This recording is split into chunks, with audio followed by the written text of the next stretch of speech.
like, my family is so weird, or I can't stand my family. However, what my family has gone through lately has been really horrible, especially for me. I'm your typical 17-year-old high school student. I have friends at school and we hang out together on the weekends. Sometimes they would come over to my house and we would just talk, laugh, and play video games. You know, just the stuff that all kids do. Let me tell you a little bit about my family.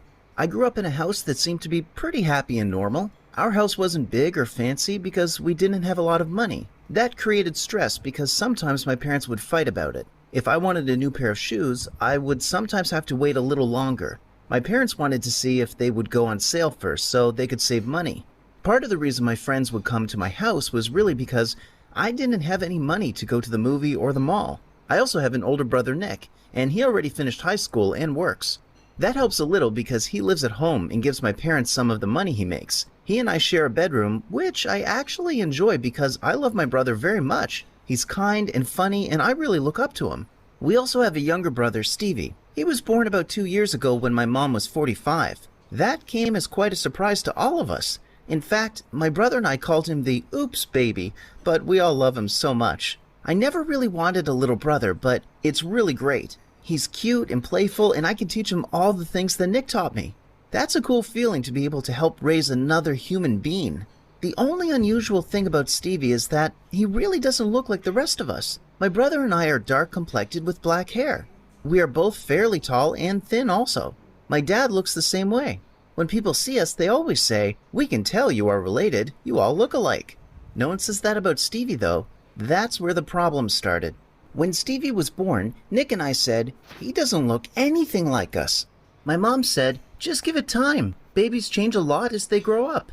She said sometimes their eyes will change color and so will their hair. Since Stevie had blue eyes and blonde hair, he would have to change a great deal if he was going to look like us when he grew up.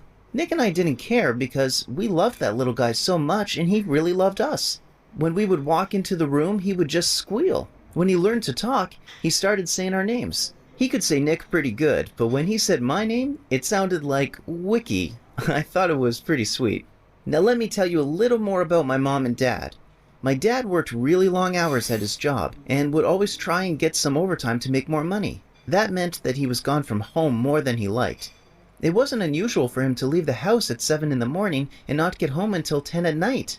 When he did get home, he would be tired and sometimes kind of grumpy, but he was worn out. Mom was a stay-at-home mom. She would take care of us and clean the house, do the shopping, and make dinner every night. Before Stevie was born, I thought she started getting a little bored because Nick and I were gone to school all day and Dad was at work.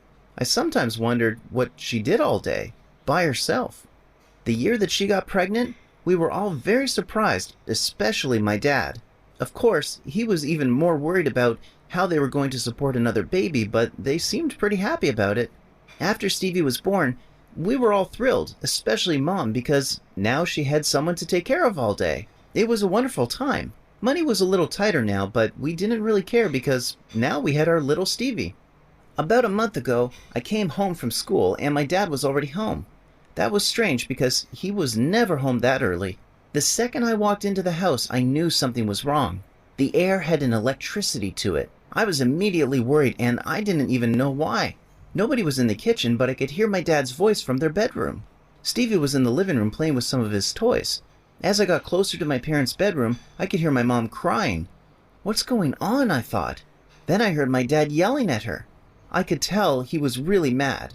I had never heard him yell like that before. Since I didn't want Dad to scare Stevie, I picked him up and took him outside into the yard to play. Even out there I could still hear my dad. I heard a few words like divorce and how could you do this to me? Finally, he came storming out of the door and jumped in his truck without even speaking to us. Then he backed out and drove away really fast. I turned to look to the door, and my mom was standing there crying like crazy. I ran to her and asked, "What's going on? My dad was yelling at you, and why are you crying?" Mom said, "Not here. Get your brother and bring him inside." I got Stevie and brought him in the kitchen. I got him a snack and some toys and went into the living room with Mom. I sat silently and waited for her to speak, and finally she did. "Your father thinks that Stevie is not his child because he looks so different. Some guys at work were testing him about it and told him that I probably had an affair while he was working. They got him all worked up, and he came home and started screaming at me, saying he was going to divorce me, and then took off. I didn't even get a chance to defend myself. He was out of his mind.